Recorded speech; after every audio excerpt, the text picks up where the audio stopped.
கண்ணியத்துக்குரியவர்களே, அந்நஃப்ஸ் நஃப்ஸ் குர்ஆனின் அடிப்படையில் 3 வகையாகும். நஃப்ஸ் குர்ஆனின் வகையில் 3 வகையாகும். யாருக்காவது தெரியுமா நஃப்ஸுடைய 3 வகை? நஃப்சுல் அம்மாரா, நஃப்சுல் லவ்வாமா, நஃப்சுல் முத்மஇன்னா. நஃப்சுல் அம்மாரா என்றால் என்ன? நஃப்சுல் அம்மாரா, நஃப்சுல் லவ்வாமா,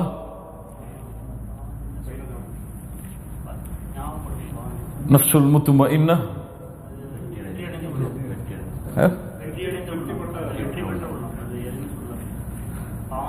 நஃப்சுல் அம்மாரா இது என்ன? இது பாவத்தை மட்டுமே ஏவும். இதுதான் உண்மையான நஃப்ஸ். இயற்கையாகவே அல்லாஹ் கொடுத்த நஃப்ஸ் அது நஃப்சுல் அம்மாரா. நஃப்சுல் அம்மாரா தபீஅத்தாகவே அது பாவத்தை ஏவும். இன்னன் நஃப்ஸ லஅம்மாரத்தும் பிஸ்ஸூ. நஃப்ஸுடைய உண்மையான அடிப்படை நோக்கமே பாவங்களை ஏவுதல் தான். அது பாவத்தை ஏவும், அல்லாஹ்வை மறக்கடிக்க ஏவும், மறுமையை மறக்கடிக்க ஏவும், அல்லாஹ் தடுத்த காரியங்களை செய்வதற்கு ஏவும், அல்லாஹுடைய மறுமையை மறக்கடிக்க ஏவும். இப்படி பாவங்களையே ஏவிக்கொண்டிருக்கும் இது நஃப்சுல் அம்மாரா. யார் இந்த நஃப்சுல் அம்மாராவை கொண்டிருக்கிறார்களோ அவர்கள் தஸ்கியாவை கொண்டு இதை பரிசுத்தப்படுத்தவில்லை என்றால் வகது ஹாப மன் தஸ்ஸாஹா. அப்போ இதை தஸ்கியா செய்தால் கது அஃப்லஹ மன் ஸக்காஹா. அல்லாஹ் எந்த நஃப்ஸை இங்கே சொல்கிறான்? நஃப்சுல் அம்மாராவை யார் பரிசுத்தப்படுத்தினார்களோ, யார் இந்த பாவங்களை ஏவக்கூடிய நஃப்ஸை பாவத்திலிருந்து தடுத்து மீட்டு வந்து நன்மையில் அழைத்து வந்தார்களோ இவர்கள் வெற்றி அடைவார்கள். யார் இந்த நஃப்ஸை அழைத்து வராமல் பாவத்திலேயே மூழ்கி கொண்டிருக்கிறார்களோ அவர்கள் தஸ்ஸாஹா புதைந்து விடுவார்கள், பாவங்களிலேயே நஷ்டமாகி அழிந்து விடுவார்கள். இவ்வுலக வாழ்வும் மறு உலக வாழ்வும் அவர்களுக்கு மிக நஷ்டமாக ஆகிவிடும். இது நஃப்சுல் அம்மாரா. யார் இந்த நஃப்ஸை, வேறு நஃப்ஸை கிடையாது, இந்த நஃப்ஸை யார் தஸ்கியா செய்து பரிசுத்தப்படுத்தினாரோ அந்த நஃப்ஸ் அடுத்த தரத்திலே உயரும். நஃப்சுல் லவ்வாமா. லா உக்ஸிமு பியௌமில் கியாமஹ் வலா உக்ஸிமு பின் நஃப்ஸில் லவ்வாமா. நஃப்சுல் லவ்வாமா அவனை எச்சரிக்கும், நன்மையிலும் எச்சரிக்கும், தீமையிலும் எச்சரிக்கும். எப்படி நன்மையில் எச்சரிக்கும்? எப்படி? அது ஜமீல், அது அதிகமாக்க கூறும். 2 ரக்அத் தொழுதாயா போதாது, அதிகமாக தொழு என்று சொல்லும். குர்ஆனை ஒரு பக்கம் ஓதினாயா போதாது, அதிகமாக ஓது என்று சொல்லும். அல்லாஹுவை 100 முறை திக்ர் செய்தாயா போதாது, இன்னும் அதிகமாக செய் என்று சொல்லும். ஃபர்தான தொழுகைதான் தொழுது விட்டாயா சுன்னத்தையும் சேர்த்து தொழு என்று சொல்லும். சொல்லவாமா அது நித்திக்கும் அவனை நன்மையில், பாவத்திலும் அவனை நித்திக்கும். அவனை பாவம் செய்ய விடாது. பாவம் அவன் செய்தால் ஏன் செய்தாய் என்று கேட்கும். அல்லாஹ் அந்த உள்ளத்தை நமக்கு தருவானாக. ஏன் செய்தாய் என்று கேட்கும். வெளியிலே செல்லுவோம், ஒரு பெண், ஒரு அந்நிய பெண் கண்ணுக்கு முன்னால் வருவாள். அவளை ஒருவேளை நஃப்சுல் அம்மாரா பார்க்க தூண்டும். அவன் பார்த்துவிட்டு காரில் ஏறி அமர்ந்தால் அவனிடத்திலே கேட்கும், ஏன் அல்லாஹ்வின் பார்வையை மறந்து அந்த பெண்ணை பார்த்தாய்? ஏன் அந்த இச்சையோடு அந்த பெண்ணை பார்த்தாய்? உனக்கு அல்லாஹ் அதை தடை விதித்திருக்கிறானே, ஏன் செய்தாய் என்று கேட்கும். அல்லாஹு அக்பர். பள்ளியிலே அதான் சொல்லப்படும், அவர் புறக்கணித்து சொல்லுவார். அப்போது சொல்லும், பள்ளியிலே அதான் சொல்லப்பட்டு விட்டது, நீ பள்ளிக்கு செல்ல வேண்டிய நேரம் உன் உலக தொழிலுக்கு செல்ல வேண்டிய நேரம் இதுவல்ல. ஒருவரை பற்றி புறம் பேசுவீர்கள், பேசியதற்கு பிறகு சொல்லும், ஏன் அப்படி பேசினாய்? அப்படி பேசி இருக்க கூடாதே. நீ அப்படி பேசினால் அல்லாஹ் உன்னை தண்டிப்பானே, மறுமையில் அல்லாஹ் உன்னை தண்டித்து வேதனையை தருவானே, அப்படி செய்திருக்க கூடாது என்று அந்த உள்ளம் அவனை தடுக்கும், அவனை ஏவும். நன்மையிலும் அவனை தடுக்கும், தீமையிலும் அவனை தடுக்கும். நன்மையில் தடுக்கும் என்றால் நன்மையை அதிகரிக்க கூறும், தீமையில் தடுக்கும் என்றால் தீமையை ஏன் செய்தா என்று கேட்டு அவனை நன்மையின் பாதையில் அழைத்து வரும்.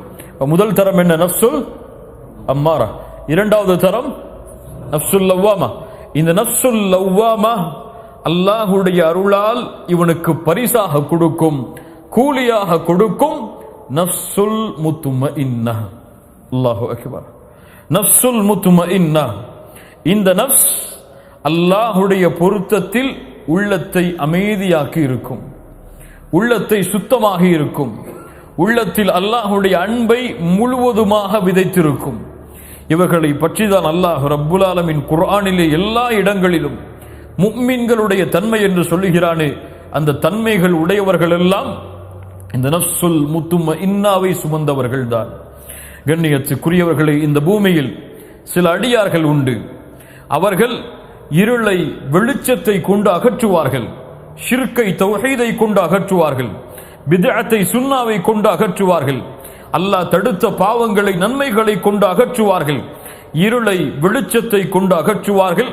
ஒரு ஆட்டிடையன் ஆடுகளை மேய்ப்பதை போன்று இரவுடைய நேரம் வந்தால் ஒரு பறவை எப்படி கூட்டிலே வந்து உட்கார்ந்து கொண்டு தன்னை மூடிக்கொள்ளுமோ அது போன்று வந்து இரவுடைய நேரங்களில் மூடிக்கொள்வார்கள். தங்களுடைய நேசர்களோடு கலந்த பிறகு, இரவுடைய வெளிச்சங்கள் எல்லாம் சூழ்ந்ததற்கு பிறகு, எல்லா மனிதர்களும் படைப்பினங்களும் படுக்கைக்கு தயாரானதற்கு பிறகு, இவர் இந்த நஃப்ஸை சுமந்தவர் தன்னுடைய ஹபீபை சந்திப்பதற்காக எழுந்து நிற்பார். அவருக்கு முன்னால் எழுந்து நின்று அவனுடைய பூமியில் அவனுடைய கட்டளைக்காக நெற்றியை பணிய வைப்பார். அவனுடைய அவனுடைய நேசத்தை வெளிப்படுத்துவார். அவன் கொடுத்த நிஅமத்திற்கு அருள் செய்வார். இப்படிப்பட்ட நஃப்ஸுல் முத்துமஇன்னாவை சுமப்பவர்களுக்கு அல்லாஹ் கொடுக்கக்கூடிய முதல் கூலி, அவர்களுடைய கல்பில் அல்லாஹ் நூரை வெளிப்படுத்துவான். அவர்களுடைய கல்பில் அல்லாஹ் நூரை வெளிப்படுத்துவான். அல்லாஹுடைய நூரை வெளிப்படுத்துவான். இஸ்லாமின் நூரை அல்லாஹ் வெளிப்படுத்துவான். குர்ஆனின் நூரை அல்லாஹ் ரப்புல் ஆலமீன் வெளிப்படுத்துவான். இந்த நஃப்ஸுல் முத்துமஇன்னாவை சுமந்தவர்கள் தனிமையில் வந்தால் அல்லாஹுவை நினைப்பார்கள், வெளியிலே சென்றால் அல்லாஹுவை நினைப்பார்கள், குடும்பத்தோடு இருந்தால் அல்லாஹுவை நினைப்பார்கள், வியாபாரத்திலே இருந்தால் அல்லாஹுவை நினைப்பார்கள். எந்த சூழ்நிலையில் அவன் வாழ்ந்தாலும் அல்லாஹுடைய நினைவோடு வாழ்வான். நஃப்ஸுல் முத்துமஇன்னாவை சுமக்காதவர்கள் தனிமையில் இருந்தாலும் வெளிப்படையில் இருந்தாலும் அல்லாஹுடைய பார்வையை விட்டு தங்களை தூரமாக்கிக் கொள்வார்கள். இப்ப நஃப்ஸுடைய 3 படித்தரம் இது. முதல் படித்தரம் என்ன? நஃப்ஸுல் அம்மாரா. இரண்டாவது படித்தரம் நஃப்ஸுல் லவ்வாமா. மூன்றாவது படித்தரம் நஃப்ஸுல் முத்துமஇன்னா. இதில் என்னுடைய நஃப்ஸ் எந்த தரம்? எந்த தரம்? அதான் நம்முடைய கேள்விங்க. நஃப்ஸுல் அம்மாராவா, பாவங்களை ஏவக்கூடிய நஃப்ஸு தான் எம்முடைய நஃப்ஸா, அல்லது பாவங்கள் செய்யும் பொழுது தடுக்கக்கூடிய நஃப்ஸ் எம்முடைய நஃப்ஸா, அல்லது எந்த பாவமும் கஷ்டமும் குற்றங்களும் இல்லாமல் முத்துமஇன்னா நிலையான நஃப்ஸாக ஆகிவிட்டது எம்முடைய நஃப்ஸா? என்ன நஃப்ஸ்? நஃப்ஸுல் லவ்வாமா, நஃப்ஸுல் அம்மாரா. ஆயிஷா ரலியல்லாஹு அன்ஹா யார்? உம்மஹாத்துல் முஃமினீன், மூமின்களுக்கெல்லாம் தாய். குர்ஆனிலே ஒரு வசனம் ஓதப்பட்டது. அல்லாஹ் ரப்புல் ஆலமீன் வேதம் கொடுக்கப்பட்டவர்களில் அவன் தேர்ந்தெடுத்தவர்களுடைய தன்மையை பற்றி கூறுகிறான். மின் இபாதினா ஃபமின்ஹும் ஸாலிமுல் லினஃப்ஸிஹ். அவர்களில் தங்களுடைய நஃப்ஸுக்கு அநீதம் இழைத்தவர்களும் இருக்கிறார்கள். வமின்ஹும் முக்தஸித், நடுநிலையாளர்களும் இருக்கிறார்கள். வமின்ஹும் சாபிகும் பில் கைராத், நன்மையில் விரையக்கூடியவர்களும் இருக்கிறார்கள். இந்த 3 தன்மையும் யாருக்கு பொருந்தும் ஆயிஷா ரலியல்லாஹு அன்ஹா அவர்களே என்று கேள்வி கேட்கப்பட்டது. அப்போது சொன்னார்கள், ஃபமின்ஹும் முக்தஸித், நடுநிலையாளர்கள், சஹாபாக்களுக்கு பின்னால் வரக்கூடியவர்கள். வமின்ஹும் சாபிகும் பில் கைராத், அல்லாஹ்வுடைய தூதரும் அவர்களோடு வாழக்கூடிய சஹாபாக்களும். ஃபமின்ஹும் ஸாலிமுல் லினஃப்ஸிஹ், தங்களுக்கு தாங்களே அநீதம் இழைப்பவர்கள் யார் என்றால் ஃபமிஸ்லி வமிஸ்லுக்கும், என்னையும் உங்களையும் போன்றவர்கள். அல்லாஹு அக்பர். யாரை எந்த நஃப்ஸோடு இணைத்தார்கள் தங்களை? ஃபமின்ஹும் ஸாலிமுல் லினஃப்ஸிஹ். ஆயிஷா ரலியல்லாஹு அன்ஹா சொல்கிறார்கள், அநீதம் இழைக்கக்கூடியவர் நான், என்னை போன்ற இருக்கக்கூடிய நீ. ஆனால் நன்மையில் போட்டி போடுபவர்கள் சஹாபாக்கள், அவர்களுக்கு பின்னால் வரக்கூடியவர்கள். இதுதான் சஹாபாக்களுடைய தன்மை. தன்னை எவ்வளவுதான் ஈமானின் உச்சத்தில் அவர் உயர்த்தினாலும் சரி, எப்போதும் நினைப்பார், என் ஈமான் இன்னும் முழுமையாகவில்லை என்று, என் நஃப்ஸ் இன்னும் முன்னேறவில்லை என்று, இன்னும் என்னுடைய நஃப்ஸுக்கு தேவை தர்பியா தஸ்கியா என்று. உமர் இப்னுல் கத்தாப் ரலியல்லாஹு அன்ஹு நாம் எல்லாம் கேள்விப்பட்ட நிகழ்வுதான். அல்லாஹுடைய தூதர் ஸல்லல்லாஹு அலைஹி வஸல்லம் உடைய மறைவான ஞானங்களை அறிந்தவர் யார்? யார்?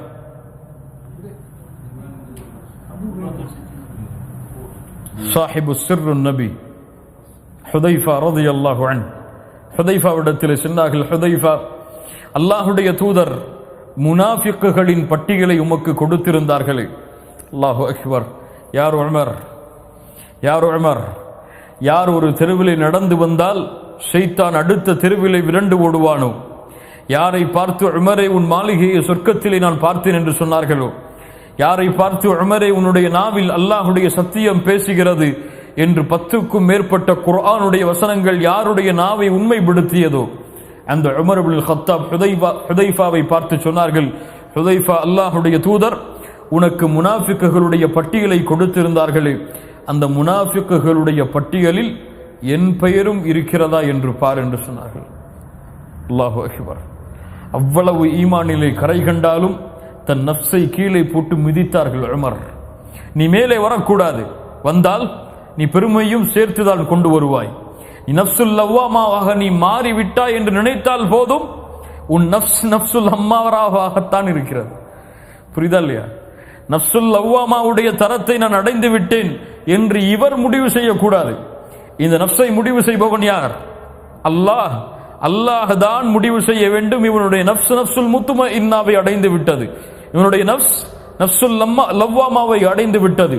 ஆனால் எப்போதும் நஃப்சுல் முத்மஇன்னாவை அடைந்தாலும் சரி, நஃப்சுல் லவ்வாமாவை அடைந்தாலும் சரி, நாம் என்ன நினைக்க வேண்டும்? நஃப்சுல் அம்மாரா, என் நஃப்சு பாவத்தை ஏவக்கூடியது, என் நஃப்சு என்னை அநீதம் செய்யக்கூடியது, என் ரப்புக்கு எவ்வளவு அநீதம் செய்தேன், என் ரப்புக்கு எவ்வளவு மாறு செய்தேன் என்றுதான் அவர் தன்னை நினைத்துக் கொண்டிருக்க வேண்டும். கண்ணியத்துக்குரியவர்களே, அல்லாஹ் ரப்புல் ஆலமீன் அந்த மூமின்களுடைய தன்மையைத்தான் சொல்லுகிறான். அந்த நஃப்சுல் முத்மஇன்னாவை அடைந்தவர்களுடைய தன்மையைத்தான் சொல்லுகிறான். அலா இன்ன அவுலியா அல்லாஹி லா ஹவுஃபுன் அலைஹிம் வலா ஹும் யஹ்ஸனூன். அந்த நஃப்சுல் முத்மஇன்னாவை அடைந்த அல்லாஹ்வின் நேசர்கள், அல்லாஹுடைய வலி, அல்லாஹுடைய நண்பர்கள் யார்? லா ஹவுஃபுன் அலைஹிம் வலா ஹும் யஹ்ஸனூன். அவர்களுக்கு எந்த பயமும் கிடையாது, எந்த கவலையும் கிடையாது. துன்யாவிலே எதற்கும் கவலைப்பட மாட்டார்கள். ஏன்? நஃப்சுல் முத்மஇன்னாவை அடைந்து விட்டால் அல்லாஹ் அவர்களை சோதிப்பதை விட்டு விடுவாடா? அவர்களுக்கு கஷ்டம் வராதா? துன்பம் வராதா? உங்களுக்கு தெரியுமா, நஃப்சுல் அம்மாராவில் இருக்கக்கூடியவனை விட நஃப்சுல் லவ்வாமாவையும் நஃப்சுல் முத்மஇன்னாவையும் அடைந்தவர்களைத்தான் அல்லாஹ் அதிகமாக சோதிப்பான். எல்லா வழிகளிலும் சோதிப்பான். அல்லாஹு அக்பர். ஆதாரம் என்ன? அல்லாஹுடைய தூதர் ஸல்லல்லாஹு அலைஹி வஸல்லம் சொன்னார்கள், இந்த பூமியில் அதிகமாக சோதிக்கப்பட்டவர்கள் யார்? கஷ்டங்களையும் சிரமங்களையும் இந்த பூமியில் அதிகமாக அனுபவித்தவர்கள் யார்? அல் அம்பியா, நபிமார்கள். அதற்கு பிறகு வந்தவர்கள் என்று அல்லாஹுடைய தூதர் முஹம்மது ரசூலுல்லாஹ் ஸல்லல்லாஹு அலைஹி வஸல்லம் சொன்னார்கள். ஆனால் இந்த இறை நேசர்களுக்கு, நஃப்சுல் முத்மஇன்னாவை அடைந்தவர்களுக்கு கைர் நடந்தாலும் அவர்களுக்கு சந்தோஷம்தான், அவர்களுக்கு தீங்கு வந்தாலும் அவர்களுக்கு கவலையா? சந்தோஷம்தான். அல்லாஹுடைய தூதர் ஸல்லல்லாஹு அலைஹி வஸல்லம் சொன்னார்கள், அஜபல் லி அம்ரில் முஃமின்.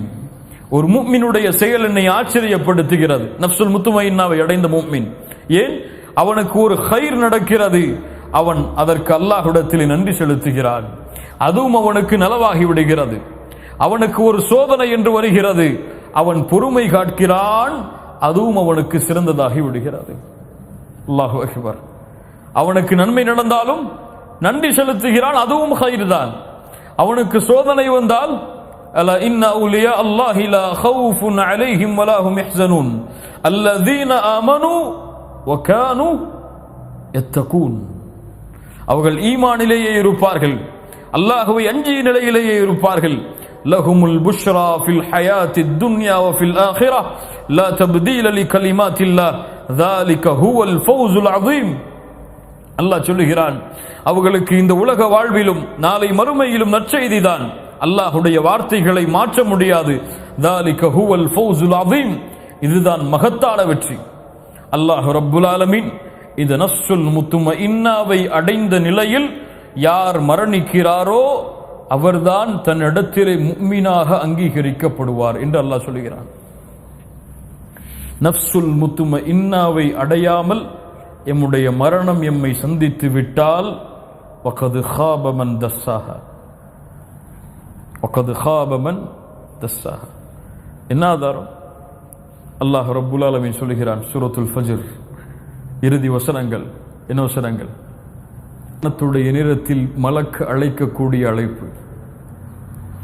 நஃப்சுல் லவ்வாமாவை அழைக்கவில்லை, எங்கே நஃப்சுல் அம்மாராவை அழைக்கவில்லை. யாரை அழைக்கிறான்? நஃப்சுல் முத்துமஇன்னா. என்ன என்ன சொல்ல வருகிறீர்கள்? என்ன தன்மை நஃப்சுல் முத்துமஇன்னா?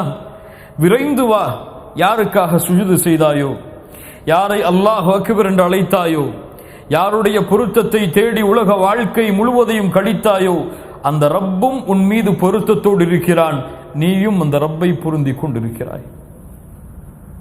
இர்ஜிஇ இலா ரப்பிகி ராதியத்தன் மர்தியா. உன் அடியார்களில் நுழைந்து கொள், அல்லாஹ்வுடைய அடியார்களுடைய பட்டியலில் வந்துவிடு, சொர்க்கத்திலும் நுழைந்து கொள். நஃப்சுல் முத்துமஇன்னா. இதே நஃப்சுல் முத்துமஇன்னாவை பார்த்துதான் இன்னொரு அழைப்பு. என்ன அழைப்பு? சூரத்துல் ஹாமீம் சஜ்தா, சூரத்துல் ஃபுஸ்ஸிலத்.